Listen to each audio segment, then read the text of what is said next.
जय अम्बे।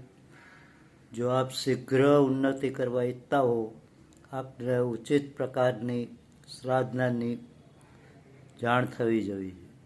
जो आप आत्मलंबी हो तो आप पोते ज रोजना अभ्यास माटे साधना पसंद करी शकशो। जो आप आत्मा परनो भाव हशे तो आपना गुरुदेव पासेथी पोताना माटे उपयोगी एवो साधना प्रकार प्राप्त करी देशो तथा गंभीर श्रद्धा सहित तेनो अभ्यास करशो। ओम ते पूज्य परमात्मा ने नमस्कार हो, जेनाथी महत्तम आ जगत में कई पण नथी तथा जे आ जगत थी पर छे। आप नाहक पोतानो बंधन दीर्घकाळ पर्यंत बांधी राखो छो।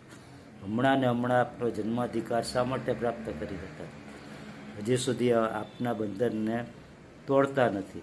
विलंबनो अर्थ छे कष्टोनी वृद्धि। आप कोई पण क्षणे बंधन ने तोड़ी शको छो। ए आपनी शक्तिनी वात छे। हमणां ज करो, ऊभा थाओ, कटिबद्ध थाओ, उग्र ने साधना करो, मुक्ति मेळवी नित्य सुखनो उपयोग करो। अनुशासन, ताप, आत्मसंयम तथा ध्यान द्वारा निम्न प्रकृति ने उच्च प्रकृति की दासी बनावी। ए ज आपनी मुक्तिनो उत्सव छे। अस्तु।